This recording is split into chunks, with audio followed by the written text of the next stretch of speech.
நாங்க வந்து எங்க வாழ்வாதாரத்தை வந்துட்டு மாவட்ட நிர்வாகத்தோட போராடிட்டு இருக்கிறோம். இது உள்ளாட்சி நிர்வாகம் மாவட்ட நிர்வாகத்தோட போராடிட்டு இருக்கிறோம்.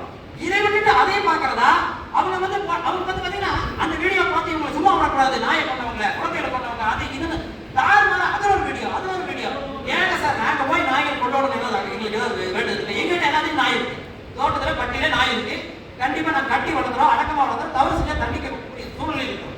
இந்த சூழ்நிலை எப்படி சார் நாங்க போய் ஆடுகளை கொள்ளுவோம், அந்த இந்த மாதிரி ஒரு சூழ்நிலை ஏற்படுத்தும். அவங்க எல்லாம் நீங்க வந்து கண்டிக்க மாட்டேங்கிறீங்க, அதுதான் எங்களுக்கு ஆதங்கமா இருக்கு. எஃப்ஐஆர் போட்டாங்க சார், சிஎஸ்ஆர் கொடுத்துட்டாங்க.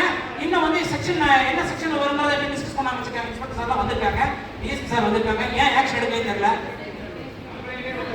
கம்ப்ளைண்டே கொடுத்தாச்சு. அது 400 பேர் சேர்ந்து போய் கொடுத்து ஒருத்தர் 2 பேர் இல்லைங்க சார்.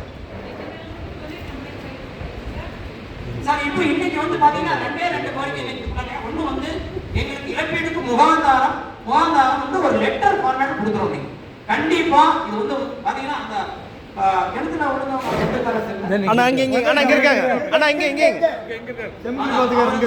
ஒரு சேர்ந்து நிலம் கூட கிடையாது.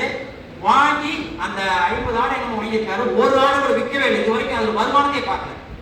கிணத்துல வந்து அந்த ஒரு சின்ன வட்ட கிணத்துல நாய் குறைஞ்சி விழுந்து அதுல அந்த இடத்துல மூழ்கிச்சு ஒரு ஆளுநர் எவ்வளவு ஒரு பரிதாபமான சூழ்நிலை. அவருக்கெல்லாம் கட்டாயம் வந்து நீங்க வந்து எங்களுக்கு மற்றவங்களுக்கு கொடுக்காட்டி பரவாயில்ல, அவருக்கும் சரி அவருக்கும் நிலம் இல்லை, இவருக்கெல்லாம் வந்து உங்க ஃபண்டில் இருந்து உடனே கொடுக்கணும், உடனே வந்து நீங்க இனிஷியேட் பண்ணாங்க சார். அப்படிங்கிறது எங்களுடைய எல்லாத்துடைய ரெக்வஸ்ட்.